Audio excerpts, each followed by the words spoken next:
48 বছরের একজন কওমি বক্তা 15 বছরের মেয়েকে জিম্মি করে বহুদিন যাবৎ ধর্ষণ করে আসছে। এই কওমি বক্তা, এই বক্তাই মাওলানা মওদুদী রহমাহুল্লাহর ইতিহাসের উপরে লাথি মারতে চেয়েছিল। এই বক্তাই জামাত ইসলামের ইতিহাসের উপরে লাথি মারতে চেয়েছিল। আজ জনগণ তার মুখে লাথি মারার জন্য প্রস্তুত। দর্শক, আপনারা ঘটনাটি হয়তো সোশ্যাল মিডিয়াতে শুনেছেন বা দেখেছেন। এই কওমি বক্তা কারি লুৎফর রহমান, তার একটি মহিলা মাদ্রাসা আছে। সেই মাদ্রাসাতে মহিলাদেরকে ভর্তি করে তাদেরকে জিম্মি করে ধর্ষণ করা হচ্ছে এই কওমি বক্তার কাজ। ধর্ষণ করার জন্য তার একটি পার্সোনাল রুম আছে। সেই রুমে নিয়ে যে, সে ফ্ল্যাটে নিয়ে যে সে তাদেরকে ধর্ষণ করে এবং সেই ধর্ষণের ভিডিও ধারণ করে রাখে এই কওমি বক্তা, এবং সেই ধারণকৃত ভিডিওটি তাদেরকে দেখায়, যদি তোমরা পরিবারকে এবং জনগণকে কাউকে এ কথা প্রকাশ করো তবে তোমাদের এই ভিডিও সোশ্যাল মিডিয়াতে ভাইরাল করে দিব। এমন জিম্মি করে একাধারে ধর্ষণ করে আসছে এই কওমি বক্তা কারি লুৎফর রহমান। এরাই ফের আবার মাওলানা মওদুদী রহমাহুল্লাহর বিরুদ্ধে মিথ্যাচার করে। তাদের মাওলানা মওদুদী রহমাহুল্লাহর ইতিহাসের উপরে লাথি মারতে চায়। জামাত ইসলামের ইতিহাসের উপরে লাথি মারতে চেয়েছিল এই কওমি বক্তা। তারা কথায় কথায় জামাত এবং মাওলানা মওদুদী রহমাহুল্লাহকে সাহাবী বিদ্বেষী বলে। তারা সাহাবী বিদ্বেষী তো তারাই যারা সাহাবা ইকরামের আদর্শ ধারণ করতে পারে না, বরং আবু জেহেলের আদর্শ ধারণ করে ছোট ছোট মেয়েদেরকে ধর্ষণ করে, মেয়েদেরকে মাদ্রাসার ছাত্রীদেরকে ধর্ষণ করে এবং ছোট ছোট বাচ্চাদেরকে যারা বলৎকার করে, তারাই সাহাবী বিদ্বেষী। জামাত ইসলাম এবং মাওলানা মওদুদী রহমাহুল্লাহ কখনো সাহাবী বিদ্বেষী ছিল না, আজও নেই।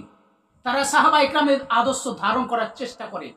আর এরা হচ্ছে কথায় কথায় মুখে শোনায় কোরআন হাদিসের বাণী, কিন্তু তাদের ভিতরে কোনো আমল নেই।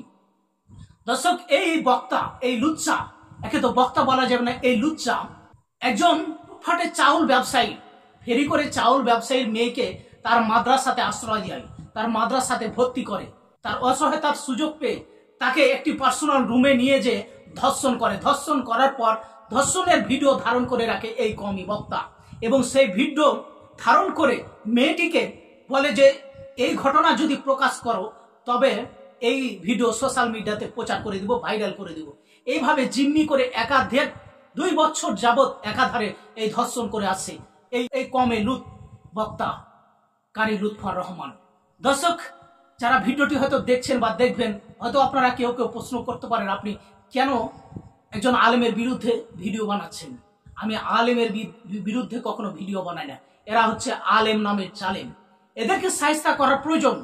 একটি কওমি মহিলা মাদ্রাসাতে টিচিং দিবে মহিলা শিক্ষিকা, সেখানে মহিলা শিক্ষিকা টিচিং না দিয়ে সেখানে টিচিং দিচ্ছে এই লুচ্চা বক্তারা, যারা ছোট ছোট বাচ্চাদেরকে বলৎকার করে।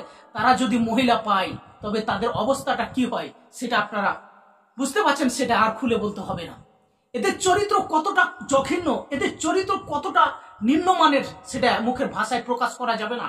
এই কওমি বক্তারাই হচ্ছে বেশিরভাগই, 99% হচ্ছে ধর্ষণকারী। তারা হচ্ছে লুচ্চা, ছোট ছোট বাচ্চাদেরকে বলৎকার করে। এই জন্য এদের নাম রেখেছি আমি কওমি লুত জাতি। এই কওমি বক্তারা অধিকাংশই হচ্ছে কওমি লুত জাতি। এদের কর্মকাণ্ড, তাদের মুখে ফের বড় বড় কথা। জামাত ইসলাম সাহাবী বিদ্বেষী এই ভণ্ডে কারি লুৎফর রহমান এই জামাত ইসলামের ইতিহাসের উপরে লাথি মারতে চেয়েছিল। এই মাওলানা মওদুদী রহমাহুল্লাহর বিরুদ্ধে ইতিহাসের উপরে লাথি মারতে চেয়েছিল। আজ দেখেন আল্লাহর কি খেলা, তার উপরে জনগণ লাথি মারার জন্য প্রস্তুত আছে। এই কত বড় সন্ত্রাসী আর কত বড় বাটপার সেটা চিন্তা করে দেখেছেন। সেই মহিলাটিকে ধর্ষণ করেছে। এখন যখন এই ঘটনাটি সোশ্যাল মিডিয়াতে প্রচার হয়ে গেছে, প্রকাশ হয়ে গেছে, তখন ওই ধর্ষিতা মেয়ের পরিবারকে 3 লক্ষ টাকা দিয়ে এলাকা ছাড়ার হুমকি দিচ্ছে এই কওমি লুত জাতি নামে এই কওমি বক্তা। দর্শক, এদের চরিত্র কতটা যে খারাপ আর কতটা যে জঘন্য সেটা সোশ্যাল মিডিয়াতে আপনারা দেখেছেন।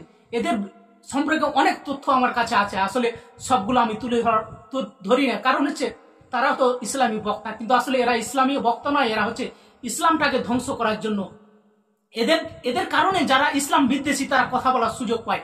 এদের বিরুদ্ধেই আলেম ওলামাকে কথা বলা প্রয়োজন, এদেরকে শায়েস্তা করা প্রয়োজন, এদের মাদ্রাসা থেকে বয়কট করা প্রয়োজন।